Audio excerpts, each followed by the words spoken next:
Topic में actually आज मैं बीटेक फर्स्ट सेमेस्टर का जो केमिस्ट्री इंजीनियरिंग केमिस्ट्री है उस पर हम लोग डिस्कस करेंगे। तो जो हमारा सेकेंड चैप्टर है आपका कोरोजन, ठीक है ना, तो हम लोग उसी पर डिस्कस करेंगे। तो कोरोजन क्या है आपका, पहले कोरोजन टॉपिक हो गया, व्हाट इज द कोरोजन। तो डिफरेंशिएशन ये है क्या, corrosion is the gradual destruction of metal and its alloy by chemical reaction with its environment। मतलब ये हुआ कि कोरोजन क्या हो गया आपका, कोई मेटल अगर है उसका ग्रेजुअल डिस्ट्रक्शन होता है, मतलब वो धीरे धीरे क्या होता है, वो मेटल आपका डिस्ट्रॉय होता है। कब मेटल चाहे उसका एलॉय कब डिस्ट्रॉय होता है, when it is expose to its environment. ठीक है, जैसे कि हमारा कोई मेटल है, ये हमारा कोई मेटल है, ठीक है। अब इस मेटल को हम लोग क्या कर दिए, इस इन्वायरमेंट में रख दिए। इस इन्वायरमेंट में हम लोग इसके सराउंडिंग इन्वायरमेंट को रख दिए। एज वी नो दैट कि दिस इन्वायरमेंट कंटेंट्स क्या क्या, कौन कौन सा बहुत सा different type of gases content करता है हमारा ये इन्वायरमेंट। जैसे कि आपका ऑक्सीजन हो सकता है, CO2 हो सकता है, सल्फर डाइऑक्साइड हो सकता है, H2S हो सकता है, वाटर वेपर हो सकता है आपका। हाँ, तो क्या होता है कि इन गैसेज के प्रेजेंस में और मॉइस्चर के प्रेजेंट में ये जो हमारा मेटल होता है ना, इसमें धीरे धीरे क्या होता है, डिस्ट्रक्शन होता है। ये मेटल क्या होता है आपका, धीरे धीरे क्या होता है, डिस्ट्रॉय हो जाता है, ठीक है ना, और वो बहुत ही स्लो होता है। तो इसी प्रोसेस को ही हम लोग कहते हैं कोरोजन। इसका एग्जाम्पल आप देखेंगे रस्टिंग ऑफ आयरन। जैसे सपोज मान ले कि कोई हमारा आयरन है, कोई लोहा है या कील है, ठीक है, उसको हमने क्या कर दिए, एक मिनट, कोई लोहा है, ठीक है, इसको हमने क्या कर दिए, बाहर फेंक दिए, ऐसे रख दिए। तो हम लोग जानते हैं कि हमारे इन्वायरमेंट में क्या है, बहुत सारा गैसेस पॉल्यूटेंट प्रेजेंट है आपका, बहुत different type of gases present है हमारे इन्वायरमेंट में। उसके साथ ही साथ वाटर वेपर, मॉइस्चर प्रेजेंट है, मतलब वाटर प्रेजेंट है आपका। तो क्या करता है, ये जो मेटल है आपका, आफ्टर सम टाइम या सम डेज के बाद देखोगे इस मेटल के ऊपर में ना एक लेयर बन जाता है, एक ऑक्साइड बना लेता है, वही हो गया वो कोरोजन प्रोडक्ट। और ये मेटल क्या होता है, धीरे धीरे डिस्ट्रक्शन इसका स्टार्ट हो जाता है। मतलब ये धीरे धीरे क्या होता है, मेटल जो होता है डिसॉल्यूशन होने लगता है, मतलब ये धीरे धीरे वो नष्ट हो जाता है, डिस्ट्रक्ट हो जाता है। तो इसी प्रोसेस को ही हम लोग कहते हैं कोरोजन। मतलब कोई मेटल को when it is expose to its environment में, ये केमिकली उस इन्वायरमेंट के साथ रिएक्ट करता है और फाइनली वो एक कोरोजन प्रोडक्ट बनाता है, जिसको कि हम लोग कहते हैं रस्टिंग। तो क्या है आपका कोरोजन, जो है आपका वो एक नेचुरल प्रोसेस है। वो एक क्या है आपका, वो एक नेचुरल प्रोसेस है। पहला पॉइंट, नेचुरल क्यों है, हम लोग को करवाते नहीं है।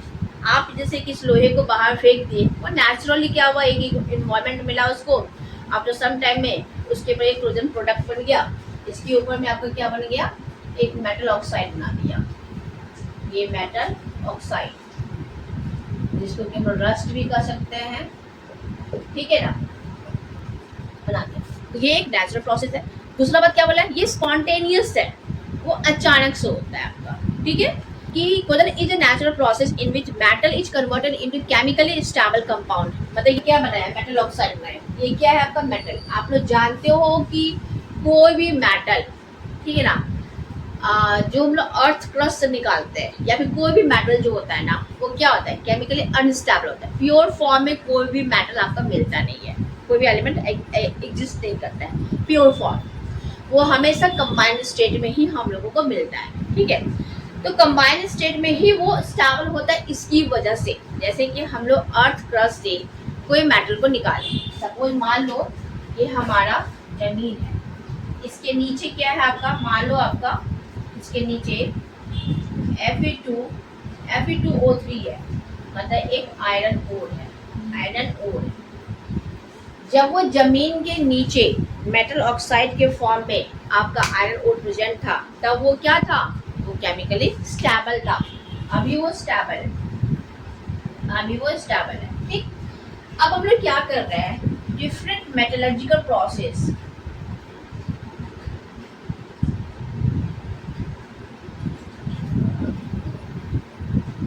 हम लोग अप्लाई कर रहे हैं।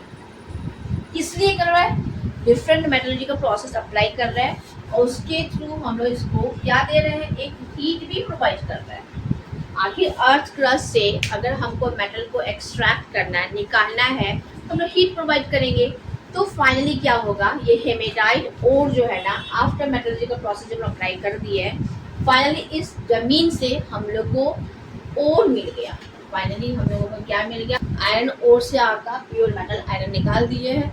अब क्या हो गया, क्योंकि हम लोग एनर्जी बाहर से प्रोवाइड किए थे, तो इस प्योर मेटल का क्या हो गया, आपका एनर्जी आपका हाई होगा, लेकिन वो थर्मोडायनेमिकली अनस्टेबल होगा। अब ये प्योर मेटल सोचेगा क्या कि क्यों ना हम स्टेबिलिटी गेन करें। स्टेबिलिटी गेन करने के लिए वो एटमॉस्फेरिक ऑक्सीजन से, एटमॉस्फेरिक गैसेस से वो रिएक्ट करेगा। ये जो एटमॉस्फेरिक गैसेस रिएक्ट करने के बाद वो फाइनली क्या बनाएगा, आपका एक आयरन ऑक्साइड बना लेगा। जरूरी नहीं कि आयरन ऑक्साइड बनाए, वो आपका कुछ भी बना सकता है। वो आपका ऑक्साइड क्या, आयरन ऑक्साइड बना सकता है आपका, या आपका सल्फाइड भी बना सकता है, सल्फाइड का भी लेयर बना सकता है आपका। दूसरा आपका बोला सल्फेट बना सकता है आपका। तीसरा आपको कार्बोनेट बना सकता है। मतलब इस आयरन जो है आपका, इसके ऊपर ये जो लेयर बन रहा है ना आपका, ये सब ये बना सकता है स्टेबिलिटी गेन करने के लिए। अब वो आयरन तो आपका स्टेबिलिटी गेन कर लिया, लेकिन उससे लॉस क्या हुआ, आपका प्योर आयरन जो है, ये प्योर आयरन है, एटमॉस्फेरिक गैसेस से जब वो रिएक्ट कर दिया इन द प्रेजेंस ऑफ मॉइस्चर, वो क्या बनाया आपका, बहुत सारा एक लेयर बनाया है।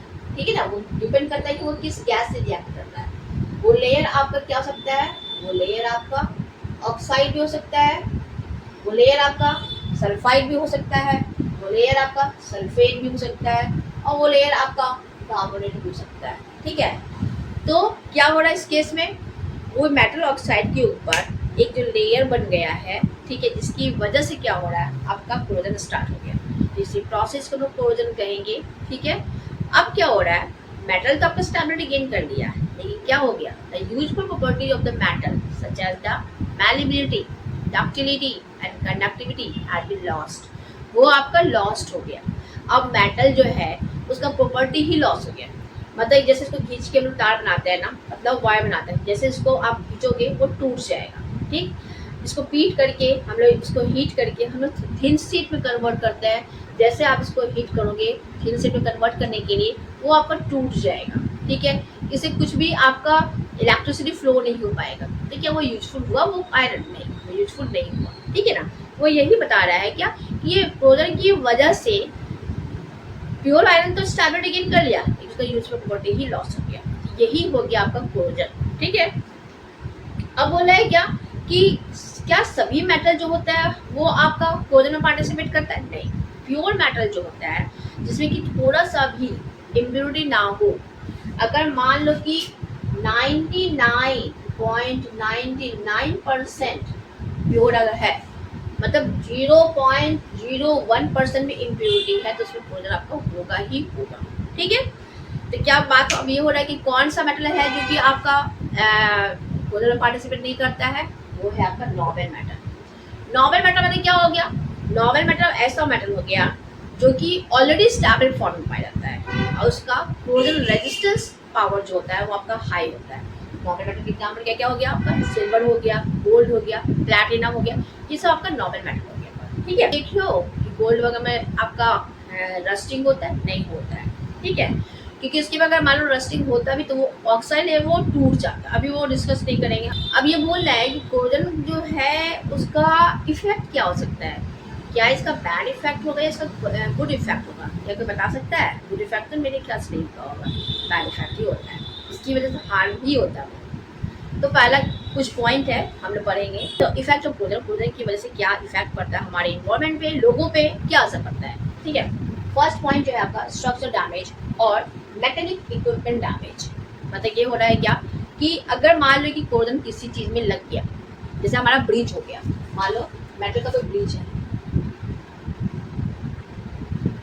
ब्रिज देखियो ना जहाँ पे ट्रेन चलता है, जिस ब्रिज पे ट्रेन चलता है वो मेटल का बना रहता है हमेशा। उस ब्रिज में अगर मान लो कोरोजन हो गया, मतलब वो लोहे में जंग लग गया ब्रिज में, धीरे क्या होगा, अचानक से वो एक्सीडेंट होने का चांसेस ज़्यादा होता है। वो ब्रिज में कोरोजन जो हुआ पता ही नहीं चला और अचानक से कहीं टूट गया और ट्रेन का आपका एक्सीडेंट आपका हो सकता है। बिल्डिंग्स है, बिल्डिंग्स बहुत सारा सुनते होंगे कि बिल्डिंग्स, वो बिल्डिंग ढह गया, वो बिल्डिंग गिर गया। कैसे गिर गया, क्योंकि उसमें भी आपका जो मेटल में कोरोजन होगा आपका, जो इतना लोड को सह नहीं पाया, धीरे धीरे कोरोजन स्टार्ट हुआ। उन्होंने क्या किया, कुछ सेफ्टी को ध्यान नहीं दिया और वो बिल्डिंग आपका गिर सकता है आपका। ठीक है, तो वही बता रहा है ना कि अगर मान लो कि कोरोजन का इफेक्ट क्या है कि कोरोजन की वजह से बड़ा बड़ा ब्रिज मेटल का, बड़ा बड़ा बिल्डिंग्स, वो सब आपका टूट जाता है, वो सब आपका गिर जाता है, जिसकी वजह से आपका एक्सीडेंट होने का चांसेस है। दूसरा क्या बोला है कि अगर मान लो कि हमारे लैब में कोई मेटलिक इक्विपमेंट हम लोग यूज कर रहे हैं, अगर वो मेटल का बना हुआ कोई इक्विपमेंट यूज कर रहा है, अगर वो मेटल का बना हुआ है, अगर उसमें कोरोजन हो गया तो वो आपका काम नहीं होगा, वो आपका काम नहीं देगा। ठीक है, शेकर मशीन है, अगर मान लो उसमें कोरोजन हो गया तो वो आपका काम नहीं होगा। अगर ओवन है, अगर उसमें कोरोजन लग गया तो हो सकता है कि उसमें भी क्या करें, गैस लीकेज स्टार्ट हो जाएगा, मान लो बहुत सारा प्रॉब्लम हो सकता है। तो इसकी वजह से स्ट्रक्चर डैमेज हो सकता है, मतलब ब्रिज आपका टूट सकता है, ब्रिज में कोरोजन हो सकता है, आपका बिल्डिंग्स में कोरोजन आपका हो सकता है, पाइपलाइन वगैरह जो होता है उसमें आपका कोरोजन हो सकता है आपका मेटलिक। ठीक है, दूसरा बोला है क्या, लॉस ऑफ इफिशियंसी। अगर मान लो कि कोई इंडस्ट्री है हमारा, वो जिसमें जो इक्विपमेंट हम लोग यूज कर रहे हैं वो हमारा मेटल का बना हुआ है। ठीक, अब अगर ये मेटल का हमारा ये इक्विपमेंट बना हुआ है, इसका इफिशियंसी मान लो 100% है, मतलब वो 100% मान लो कोई प्रोडक्ट दे रहा है, 100% मान लो कोई प्रोडक्ट दे रहा है। जैसे इसी मेटल इक्विपमेंट, ये हमारा क्या है, ये हमारा इक्विपमेंट है, मतलब ये कोई मशीन है, ठीक है, जो कि हमारा कोई प्रोडक्ट को बना रहा है। अगर इसी के अंदर हमारा मान लो कोरोजन हो गया, जिस रफ्तार से वो प्रोडक्ट दे रहा था वो अब घट जाएगा। हो सकता है कि इसका एफिशिएंसी 100% से घट करके 10% पे आ जाए, तो क्या होगा, हमारा वो इंडस्ट्री हमारा बंद होने का भी चांस है। तीसरा है आपको पॉइंट कंटामिनेशन। अब कंटामिनेशन, कोरोजन जो है वो कंटामिनेशन कैसे पार्टिसिपेट करता है आपका, आप जानते हो वाटर पाइपलाइन जो कि जमीन के नीचे अंडरग्राउंड बिछा हुआ रहता है, जिससे हम लोग को पानी मिलता है। वाटर पाइपलाइन जो होता है वो वाटर पाइपलाइन किस चीज़ का बना होता है, लोहे का बना होता है। अगर इससे कंटिन्यू वाटर फ्लो होगा, कंटिन्यू आपका वाटर फ्लो हो रहा है, कंटिन्यू आपका वाटर फ्लो हो रहा है, और ये किस चीज़ का बना हुआ है, ये आयरन का बना हुआ है, तो क्या होगा आपका, इसमें कंटामिनेशन होगा, मतलब इसमें जो कोरोजन प्रोडक्ट बनेगा, ये मेटालिक ऑक्साइड कहाँ बन रहा है, इसी के अंदर बन रहा है। ये जो आपका कोरोजन प्रोडक्ट मेटालिक ऑक्साइड बन रहा है, इसी पाइपलाइन के अंदर बना हुआ है, और बाद में इसी पानी के थ्रू हम लोग क्या करते हैं, इस पानी को वाटर है, और साथ ही साथ इसमें क्या है आपका Fe2O3X वाटर, इसमें लोग क्या करते हैं, कंज्यूम करते हैं, पीते हैं। इस तरीके से ये कंटामिनेट करता है हमारे पाइप। ठीक है, उसके बाद बोल रहे हैं इकोनॉमिक कॉन्सिक्वेंस, मतलब कि कैसे क्या कोरोजन की वजह से हम लोगों को क्या लॉस होता है। कहता है ये है क्या, rusting is serious economic problem and it has been estimated that approximately 15% of the total annual production of iron is mainly used to replace the iron rendered useless by rusting। मतलब जो हम लोग का टोटल जितना भी iron का production होता है, ठीक है, उसमें ये बोलता है 15% जो है हम लोगों को कोरोजन की वजह से उस इक्विपमेंट को रिप्लेस करने में हम लोग का लग जाता है। तो सोचो कितना इकोनॉमिकली हम लोगों के लिए लॉस चीज है आपका। ठीक है, अब बोला है क्या कि the repairing and replacement of corrosion part are also quite expensive. अगर हमारे इंडस्ट्री में कोई इक्विपमेंट में कोरोजन लग गया, उसको आपको क्या करना पड़ेगा, आप अगर चाहते हो कि आपका वो इफिशियंसी 100% दे, आप क्या करोगे, इस इक्विपमेंट को क्या करोगे, रिप्लेस करोगे, चाहे इसको क्या करोगे, इसको बनाओगे, तो वो भी आपका बहुत कॉस्टली होता है आपका। ठीक है, ये हम लोगों का इकोनॉमिकली हम लोगों को इफेक्ट। की बात कोरोजन की वजह से आपको याद होगा भोपाल गैस ट्रेजेडी भी हुआ था, भोपाल गैस ट्रेजेडी कब हुआ था आपका, भोपाल गैस ट्रेजेडी जो हुआ था वो आपका 1984 में हुआ था। क्या हुआ था इसके अंदर आपका, इसमें आपका methyl isocyanate gas MATHY methyl isocyanate gas leak हुआ था। एक्चुअली क्या होता था कि मिथाइल आइसोसाइनेट गैस जो है ना, वो आपका मतलब जो वहाँ पे एक भोपाल में एक यूनियन कार्बाइड प्लांट था, ठीक है, जिसमें आपका मिथाइल आइसोसाइनेट गैस जो था ना वो आपका स्टोर करके रखा हुआ था, या फिर मान लो किसी काम के लिए वो रखे होंगे। अब क्या बोल रहा है कि उसमें जैसे मान लो कि ये हमारा बड़ा सा पाइप है, इसके अंदर मान लो मिथाइल आइसोसाइनेट गैस भरा हुआ है, ठीक है, ये जो बल्ब इसमें लगा हुआ है ना, ये बल्ब जो था ना वो कार्बन का था, बल्ब जो था आपका कार्बन का था, ठीक है, कार्बन स्टील बल्ब था, ये आपका कार्बन का स्टील बल्ब था। इसी कार्बन स्टील बल्ब में क्या हुआ ना, आपका कोरोजन स्टार्ट हो गया, जिसकी वजह से ये गैस आपका निकलने लगा, और लाखों कितने लोग जो है, अब एस्टिमेट नहीं है, अपना आइडिया नहीं है कितने लोग का जान चला गया था आपका मिथाइल आइसोसाइनेट गैस के लीक होने से भोपाल में 1984 में। तो आप देख सकते हैं कि क्लोरीन का होना अपने आप में ही एक डिस्ट्रक्शन है। मतलब ये चाहे तो हमारे पूरे ये को वर्ल्ड को खत्म कर सकता है, सीरियसली खत्म कर सकता है। ठीक है, तो क्लोरीन क्या है, एक destructive property of the metal है। मेटल का नहीं, डिस्ट्रक्टिव क्या कर सकते हैं उसको हम लोग, फेनोमेनन कर सकते हो उसको। क्लोरीन से कोई यूजफुल चीज नहीं होता है, हमेशा इसका डिस्ट्रक्शन ही होता है।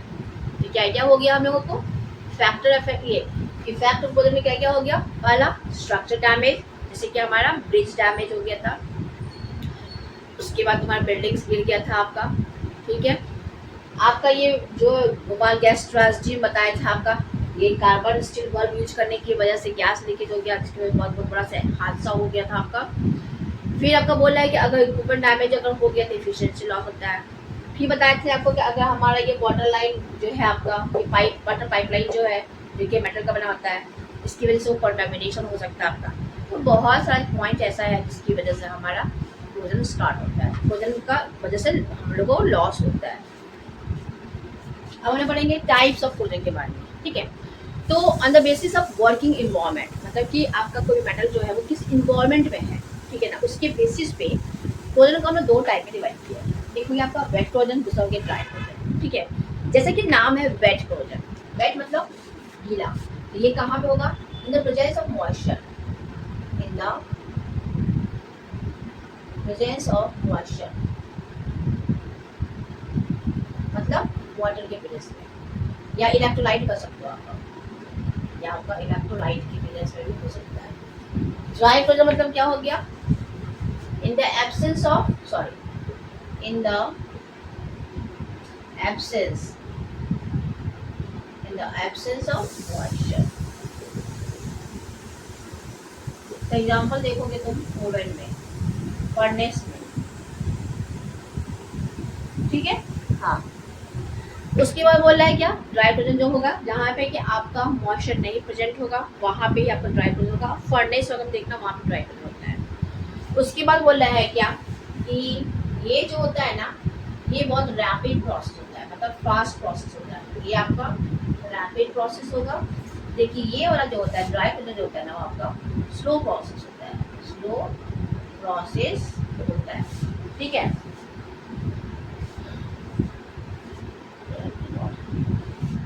वेट क्लोरीन में क्या बोलते हैं, कोरोजन ऑकर्स एट एनोड पे होगा, बट प्रोडक्ट जो होगा ना फॉर्म एट कैथोड पे, form at the, but rust is deposited eight the cathode, form at cathode. ठीक है, क्लोरीन प्रोडक्ट जो होगा ये वाला आपका, जहाँ पे क्लोरीन आपका होगा वहीं पे आपका प्रोडक्ट बनेगा। तो ये हो गया हम लोगों का टाइप्स ऑफ क्लोरीन। तो अब हम लोग डिस्कस करेंगे वेट क्लोरीन के बारे में। ठीक है,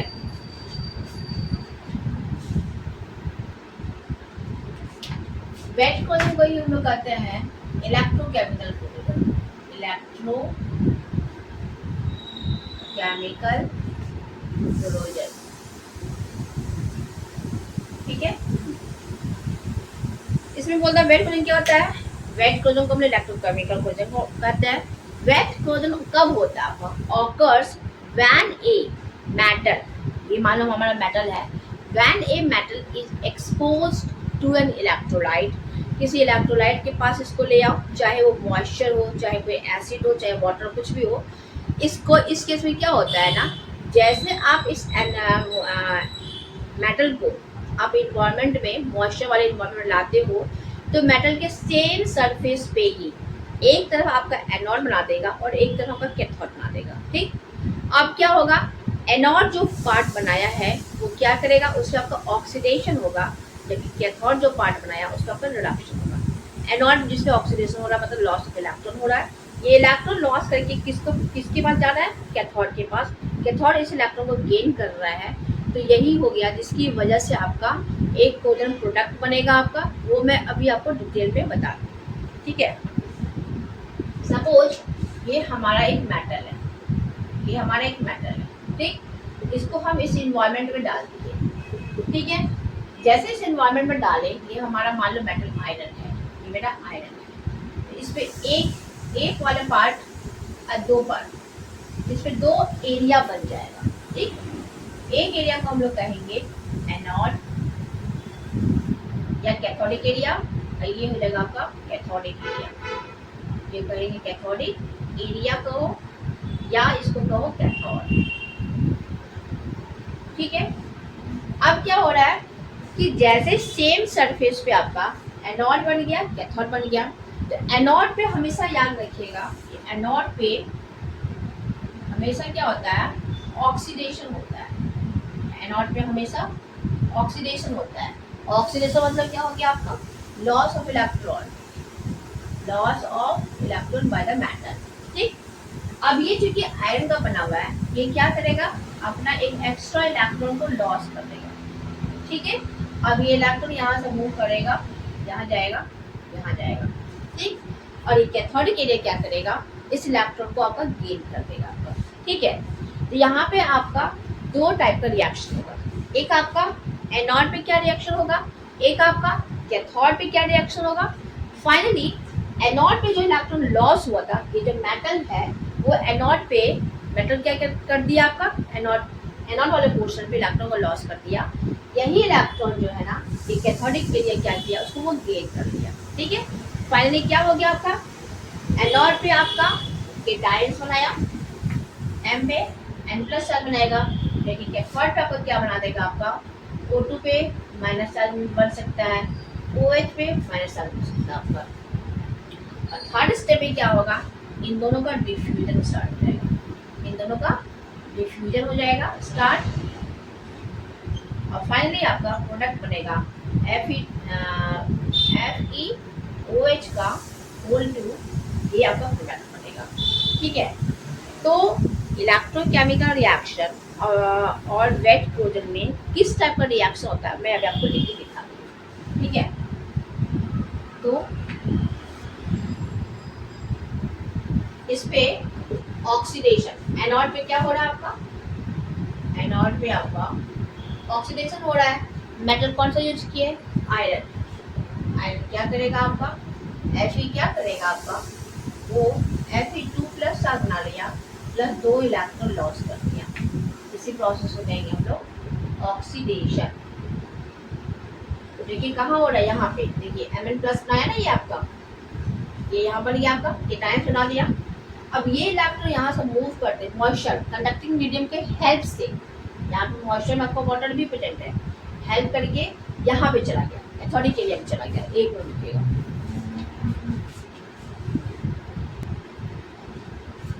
एक चीज आप जान लो कि एनोड पार्ट पे जो आपका मतलब ये मेटल है ऑलरेडी वो क्या हो रहा है, ऑक्सीडाइज हो रहा है, ठीक है। तो since the metal can not be reduced further, अब वो वापस से रिड्यूस तो हो नहीं सकता है, इसकी वजह से इसके इन्वॉल्वमेंट में some of the constituent present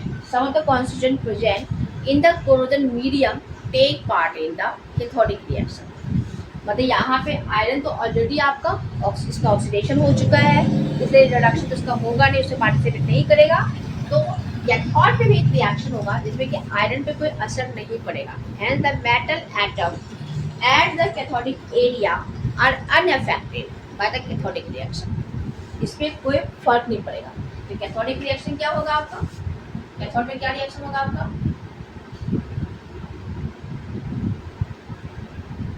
cathode में क्या रिएक्शन होगा, आपको बताए थे कि इस इन्वायरमेंट में क्या क्या प्रेजेंट है, आपका ऑक्सीजन प्रेजेंट है, ठीक है, प्लस मॉइस्चर के रूप में वाटर प्रेजेंट है, प्लस ये जो दो इलेक्ट्रॉन यहाँ से मूव कर रहा है वो कैथोड आपको गेन कर रहा है, ये दो इलेक्ट्रॉन इसको गेन कर लिया।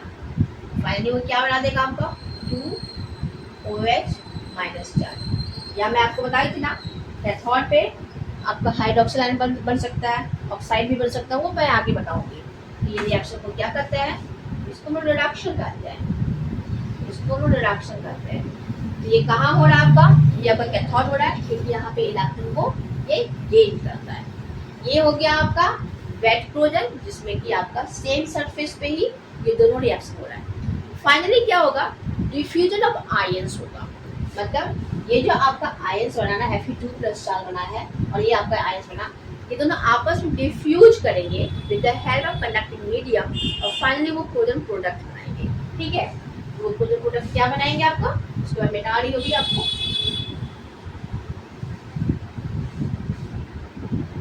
तो इसका ओवरऑल रिएक्शन क्या लिखोगे, ओवरऑल रिएक्शन क्या लिखोगे, ये दो इलेक्ट्रॉन और ये दो इलेक्ट्रॉन कट जाएगा आपका, वो फाइनली क्या बनाएगा आपका Fe2+ चार्ज प्लस ये वाला 2 हाइड्रोक्सिल आयन 2OH- आयन, आपस में ये तो कट गया ना, ये और ये कट गया आपका, ये बना लेगा आपका FeOH का होल। ठीक, अब इन्वायरमेंट में आपका एक्सेस ऑक्सीजन प्रेजेंट है, आपका एक्सेस ऑक्सीजन प्रेजेंट है, ये बना लेगा FeOH का होल 3, यही आपका रस्ट हो गया, जो कि आपका येलो इन कलर होगा। ठीक है, इसी को कहते हैं हम लोग वेट कोरोजन या फिर इलेक्ट्रोकेमिकल कोरोजन कहते हैं। क्यों, क्योंकि इसमें आपका वेट कोरोजन में, इलेक्ट्रोकेमिकल कोरोजन में आपका जो सेम सरफेस है, मेटल का जो सेम सरफेस है, उसी पे आपका इलेक्ट्रोकेमिकल सेल डेवलप होता है। एक आपका एनोड कहलाता है, एक आपका कैथोड कहलाता है। एनोड जो है वो इलेक्ट्रॉन लॉस करता है, कैथोड इलेक्ट्रॉन को गेन करता है। बाद में क्या होता है, मॉइस्चर के प्रेजेंस में डिफ्यूजन होता है और आपका केमिकल FeOH का होल 3 जो प्रोडक्ट आपका वो बनता है। ठीक है ना, तो यही यहाँ बता रहा है आपका वेट कोरोजन कंप्लीट हो गया आपका।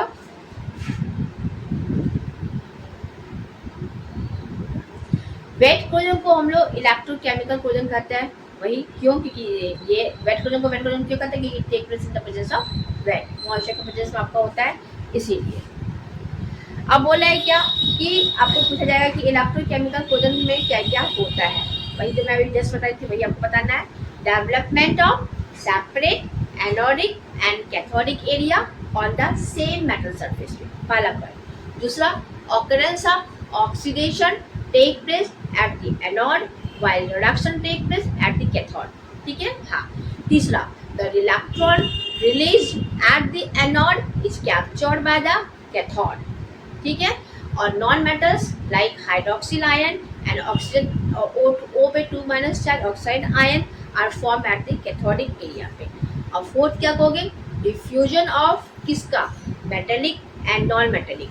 ये जो बनाया आपको वो क्या बनाया, ये मेटेलिक आयन बनाया और ये नॉन मेटेलिक आयन बनाया, इन दोनों का डिफ्यूजन हो जाएगा आपका किसके थ्रू, कंडक्टिंग मीडियम के थ्रू हो जाएगा।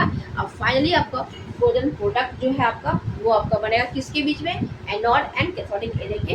ये इलेक्ट्रोकेमिकल सीरीज के बारे में पढ़ेंगे। व्हाट इज इलेक्ट्रोकेमिकल सीरीज, आपको वेट कोरोजन का टाइप बताना है, उसके पहले हम लोगों को इलेक्ट्रोकेमिकल सीरीज पढ़ना बहुत ज़रूरी है, क्योंकि इस सीरीज के थ्रू में ये जानते हैं कि कौन सा मेटल जो होता है वो मोर रिएक्टिव होता है, कौन सा मेटल जो होता है वो लेस रिएक्टिव होता है। उसके बाद रिएक्टिविटी किस पे डिपेंड करता है आपका, ठीक है ना, वो सब के बारे में हम लोग को पढ़ना है। इसके लिए हम लोग को पहले इलेक्ट्रोकेमिकल सीरीज पढ़ना होगा। इलेक्ट्रोकेमिकल सीरीज क्या है, ये एक लिस्ट है, ये क्या है, एक लिस्ट है दैट डिस्क्राइब करता है क्या, अरेंजमेंट ऑफ एलिमेंट, ठीक है, in ascending order of their electrode potential.